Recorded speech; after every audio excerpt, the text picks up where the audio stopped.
Are you a law student in search for an easy and yet precise research styles, or a legal practitioner, or an individual who wants to expand your learning? Then search no further, as Law Palace TV got you covered and is here to give you the very best of our services. Kindly like, share, and subscribe to our YouTube channel at The Law Palace TV, and on Facebook, LinkedIn, Instagram, and TikTok at The Law Palace TV. I want us to look at examination of witnesses. It is an important aspect of law of evidence. And this is one area of the law that most lawyers failed. Even the old lawyers. For new wigs, they always have problem with examination of witnesses. And we have old lawyers who are not well cooked in this aspect of the law. Now, you already know that once you are called to bar, one area of your income is advocacy. You have to be in the court. You have to present your case, either for the defense or the plaintiff in a civil suit, or for the accused person in a criminal matter. Let us look at a civil matter. And here you are a counsel, and it is a case that borders on land. You file the matter for your client, who is now the plaintiff in the case. Service has been effected. In other words, your claim has reached the hand of the defendant. The defendant equally picks his lawyer, and your statement of defense is in your hand. At that stage, in practice, we say the case is set down for hearing. When you hear that word, the case is set down for hearing, it means the two parties have filed their matter and they have exchanged the processes. Processes here means the statement of the claim and statement of defense. That's what it means. And then the case is set down for hearing. That simply means a date has been given whereby the two parties will be in the court of law. Now, that first day that you people went to the court of law, you went for mentioning. The case is only set for mentioning. And on that first day, trials will not commence. The case will only be mentioned and a date will be picked. It is that date. So, that second adjournment, the case is for hearing. And then let's assume the two parties are in court. Because if both of them are not ready for hearing, another adjournment will be taken. But let's say this day, which is today, the matter is for hearing. I have announced my appearance, and I have told His Lordship that me and my team, we are ready.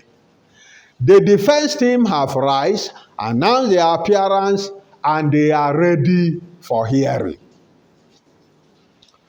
I will rise on my feet, and I will inform the court that, my Lord, I have 4 witnesses to prosecute my matter. And before you, the 4 witnesses are here and they are ready to testify. I seek your leave to call my first witness. The judge will give his nodding, and then I will signal my first witness to come. He will come and stand at the witness box. The clerk will rise to address oath on him. He will ask him, do you understand the language of the court, which is English or Latin? If he say he understands English language, then he will swear on oath as directed by section 283 of the Evidence Act, so that he could give sworn evidence. Sworn evidence is evidence given on oath. He will swear. The swear is simple. I swore that the evidence I shall give shall be the truth, the whole truth, and nothing but the truth. So help me God. And then the clerk will tell the judge, my Lord, he has affirmed. Now, on examination of witnesses, the witness that I have called is a witness that will testify to my favor. His testimony is called examination in chief. You need to know where the meaning of that name comes from. Who is the chief here? The chief is the plaintiff. Let us assume the plaintiff is by the name Enoch. And this witness name is called Amos. Amos is coming to testify for his chief. The client is his chief. He is his man. He is testifying in his favor. That is why his testimony is called examination in chief. And this testimony he is giving, this evidence he is giving, is not only favoring him, it is favoring me as his counsel. So, Amos' testimony to our client, Amos' testimony to our client is a testimony in his favor. This evidence is given, is evidence in chief. Now the question is, how do I lead Amos to testify in favor of my client? I lead him by asking him three important questions. These three important questions are called introductory questions. A good lawyer must ask these three questions one after another. A bad lawyer will ask these three questions in one sentence. And let me start from that side. Take me to be a bad lawyer. I will say witness or Amos. It's either I call him by his name, Amos, or I call him his legal name, witness. Say, witness, tell this honorable court your name, your occupation, and your address. That is a bad lawyer, asking these three questions in one sentence. A good lawyer will say, witness, tell this honorable court your name. And he will answer, my name is Amos Okonkwo, for instance. And then I will ask, tell this honorable court your address or where you live. He will give his address. And then tell this honorable court your occupation. And he say, I am an engineer, a structural engineer. Now, I want to use this to nail the principle of expert evidence. Whenever you bring a witness before the court and he is an expert in a field of study, and the evidence he is about to give has to deal with his expertise, then you must do what I am about to do. He is a structural engineer. Possibly he is even the engineer that mapped out the land that is in dispute. It is on that basis he is coming to testify. Then I must establish the fact that indeed he is an expert. If I don't establish that fact, he will not have the right to give evidence in this case. Being an expert, the proof of his expertise must be established by law. First, before he can testify on his witness. If not, a competent lawyer on the side of the defendant can raise an objection to his testimony if it has not been established by me that he is an expert in the field of engineering. So by the time I ask that last question, tell this honorable court your occupation, you will say, I am a structural engineer. How do I establish his expertise? I will ask. Witness, you say you are a structural engineer. Am I correct? He say yes. What proof do you have that indeed you are a structural engineer? He will answer, by my university certificate and professional certificate beside my ID card. Then I will take from my file his degree certificate. If you see your degree certificate from your university, will you be able to identify it? He will say yes. How? I will see my name. And he will mention the name. And even the name of the university and the signature of the registrar of my university. Yeah. Take a look at this document. The clerk will collect it, give it to him. Take a look at it. Is it the document you are referring to? He will say, yes, this is the document. He will give it back to the clerk. The clerk will give it back to me. And I will address the court. My Lord, I seek to tender this document as Exhibit 1 in proof of the fact that indeed he is a certified structural engineer. I will give it back to the clerk. The clerk will give it to the judge. The judge will read the content, hand it back to the clerk, and the clerk will give it to the opposing counsel, the defense counsel, to take a look at it, so as to object the admissibility of that document. He will look at it. And then he will say, well, my Lord, no objection. It will be given back to the court.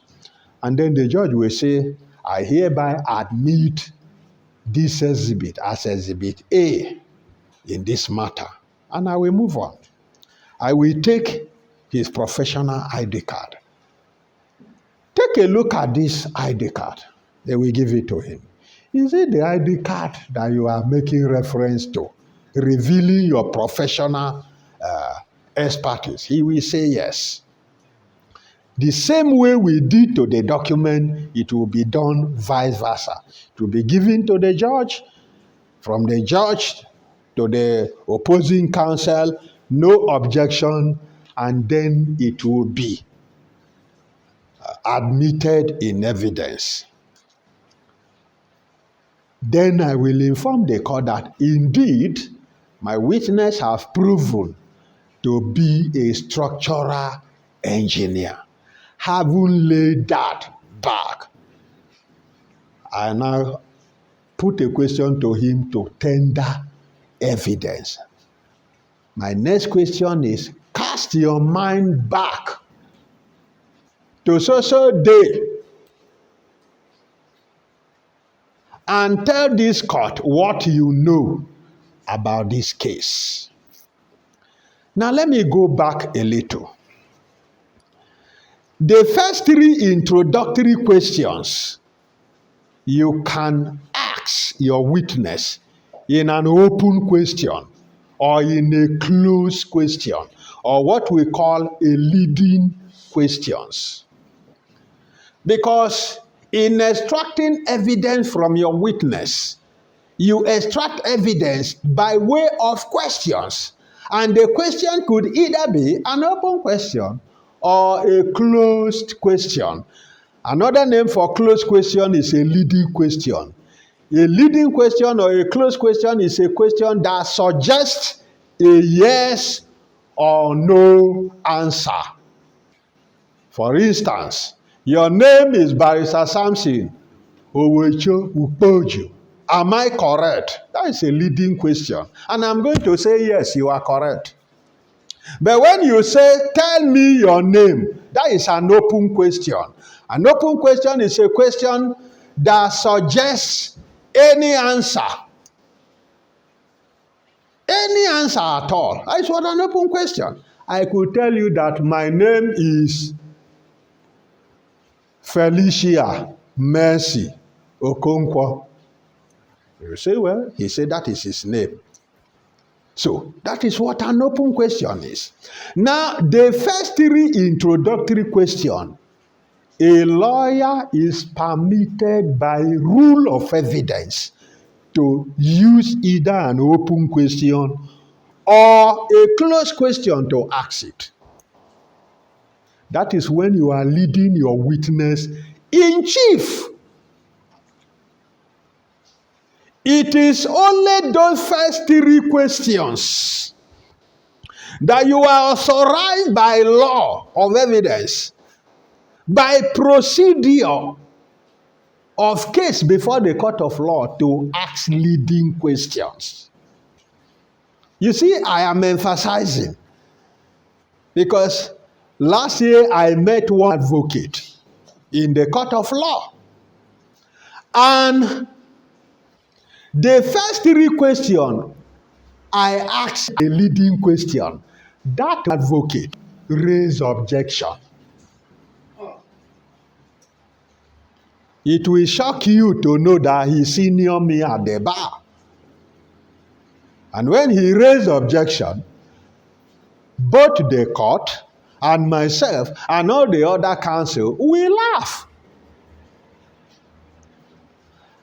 I stood up, called my witness, he came. And I asked him, witness, you are engineer Mama Sule. Am I correct? He said, yes, you are correct. You are a civil engineer by profession. And then the objection. Because he is my senior at the bar, I sit down and I was looking at him laughing. And the judge too was laughing. The judge equally interjected. He said, you are a senior lawyer at the bar. What are you raising this objection? You want these children to laugh at us. Then the man honorably sit down. And he then told the witness, answer the question. Are you a civil engineer or not? He said, my lord, I am. Okay. You live at number 5, Lafia, Nasarawa State. He said, yes, that is my address. They are all leading questions, and it is allowed. If you are doing examination in chief, it is only these 3 introductory questions that you are allowed to ask leading questions. Every other question must be open. And that is why I asked him, cast your mind back. By the time Engineer Mama Sule narrate how that the government gave him contract to his company, he has completed the contract, and it is over 6 months now, he has not been paid. That is the story that revealed the course of action. While he was testifying in chief, he is testifying on his own defense to make sure he wins. As I earlier said, it is only the first 3 questions, which are introductory questions, that I am allowed in law to ask as a leading question. Every other questions, I am no more allowed in law to ask as a leading question. Rather, it must be an open question. A question that gives the witness opportunity to explain and express himself. Now, if you will be a good practicing lawyer, What I am telling you is a law you must abide by in all your practicing life. And that is why it is very simple to advocate. Because in the court of law, having been armed with this law, you will be watching your opposing counsel to see whether he will offend. I have had the opportunity to win two cases. Two cases that I only won because the lawyer, they don't understand procedure. So when they goof, I raise heavy objection. And he scatter their brain. You see, because it's not only about having the right evidence, it's about doing the right thing. We could raise objection and every good thing in your head will scatter. Because we use it to intimidate. Since we know if there is any chance we will win, it is to watch when you goof a little and we will slam you. You will be so destabilized that everything you package in your head will just run. And we are on the winning side. So, beside those three introductory questions, every other questions you are putting to your witness, who is testifying in chief, must be an open questions. Now, while testifying in chief, the witness must reveal the cause of the action. Otherwise, you are already losing.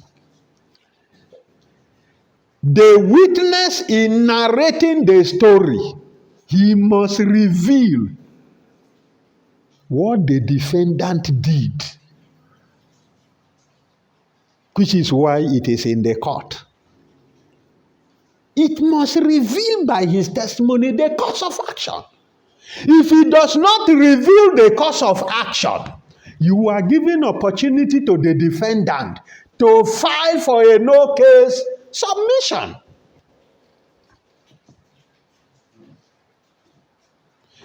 If he testifies and he does not reveal the course of action, I repeat for emphasis, you are giving the defendant an opportunity to file a no case submission. That is why, if I am calling 5 witnesses to testify in chief in favor of the plaintiff who is my witness, each of these witnesses will testify, and in their testimony, they must touch the course of action. They must touch what the defendant have done, which is unlawful. Each of their witness must indict the defendant.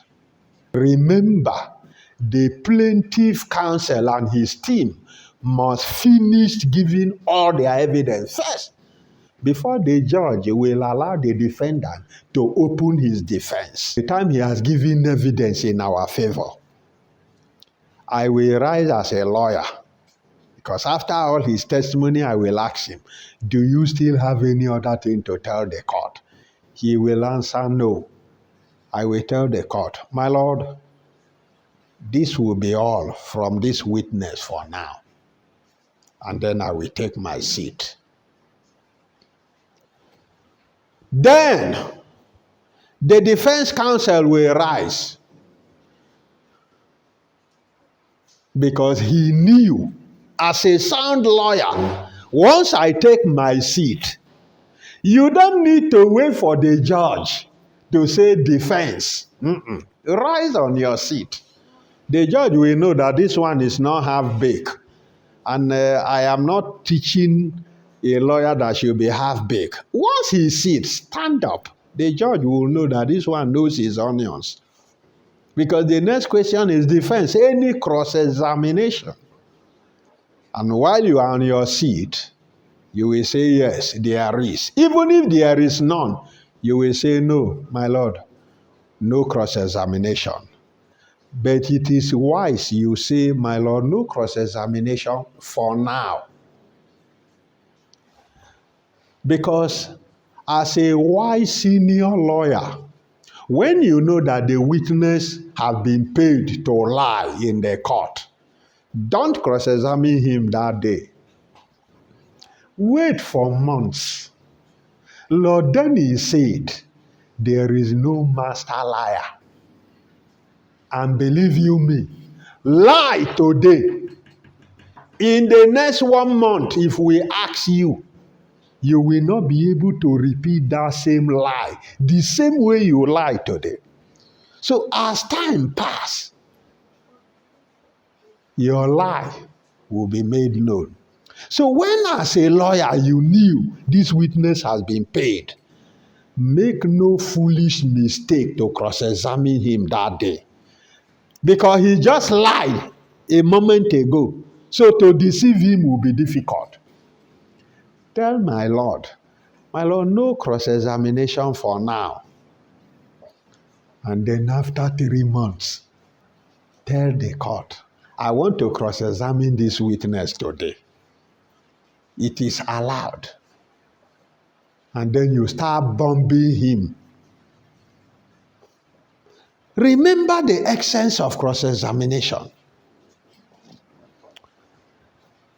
Lord Denning explained in detail the essence of cross-examination. And look at his narration. He said, imagine a father whose 2 sons just had a fight. Small children, 10 and 12 years, they fought and they were summoned before their father, who is now with a cane.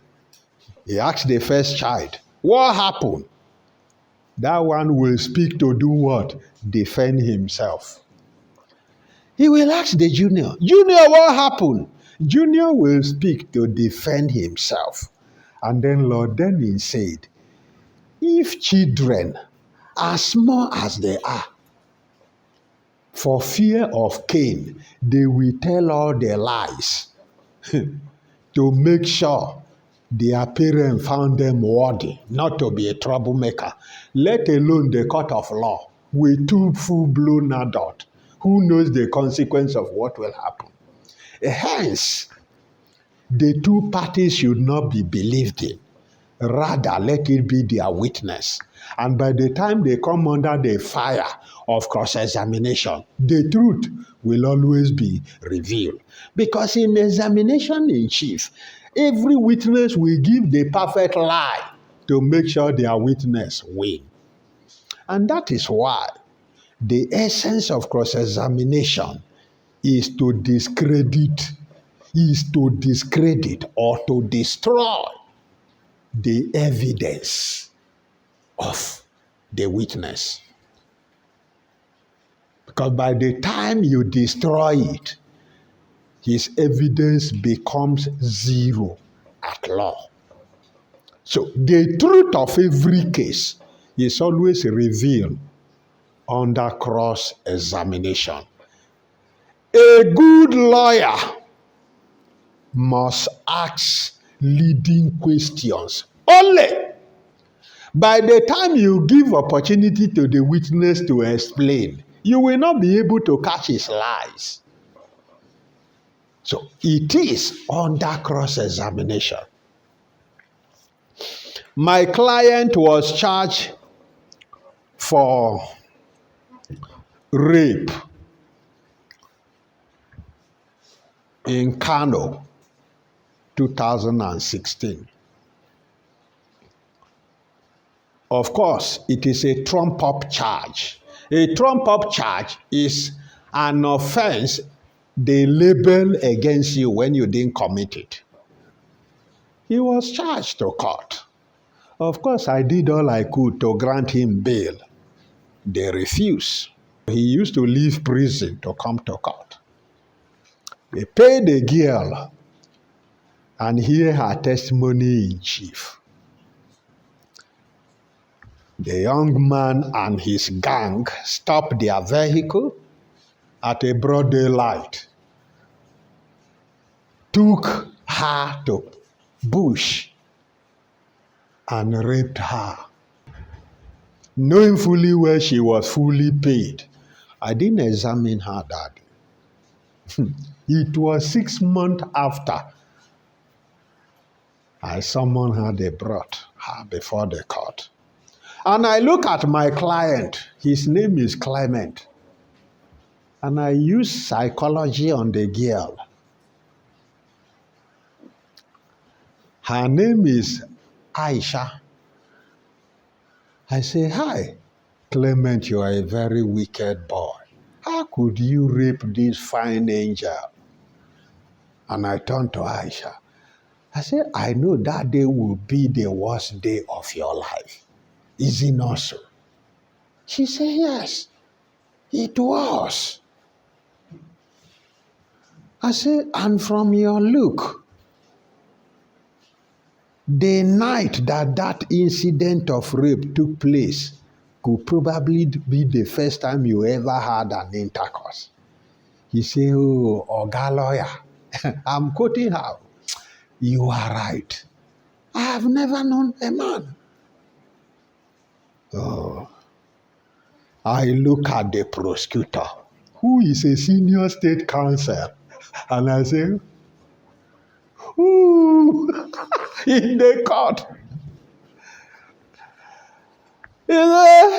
He rose. He said, my lord, did you see what this my junior counsel is doing? He said, no, he's just jolly now. He's celebrating. He didn't mock. I said, my lord, that will be all. Now, when he was testifying in chief 6 months ago, he said it was a broad day light. He has forgotten. And that is the star witness. Because she is the victim of the offense. We call them star witness. It will shock you people to know that judge convicted my client, sentenced him to life imprisonment. We went to court of appeal. My guy was discharged and acquitted because I was able to destroy the evidence of the star witness. Once you could discredit the evidence of a star witness, you've killed the case. The evidence of every other witness is useless. It's only supporting the evidence of a star witness. So when you destroy the evidence of a star witness, there was no more evidence upon which the other witness could stand.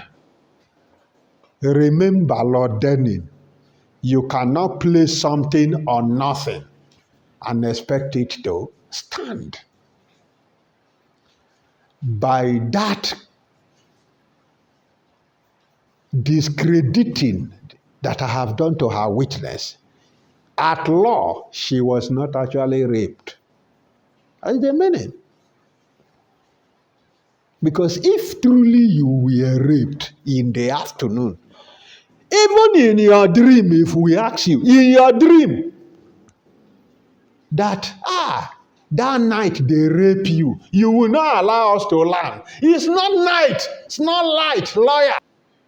How can you ever forget the year you were in the university? Even if you are 500 years old, if we ask you, if we say, oh, you were in the university 1999, you will say, no, it's not 90. You will not let us land. I was in the university between 2017 to 2022. You will remember vividly. You can never forget truth. The essence of cross-examination is to discredit. And as a good lawyer, begin the questions perfectly. Start examining the witness with what he said. 99% and add 1% lie. That's how a good lawyer does. Begin the narration of that witness. Oh, begin, continue, and add the little lie. That was why the devil did it. Satan was the first person that did cross-examination in the Garden of Eden. Once you are able to discredit the witness once, abandon the rest. The fact that you can discredit the witness once, you have proved before the court that whatever that witness said is a total what? Lie. Because you are not supposed to tell mixed truth and lie as a witness before the court of law. It must be pure truth. So where it is established that your facts are made of mixed truth and lie, that evidence will be adjudged to be a full lie. Thank you for watching.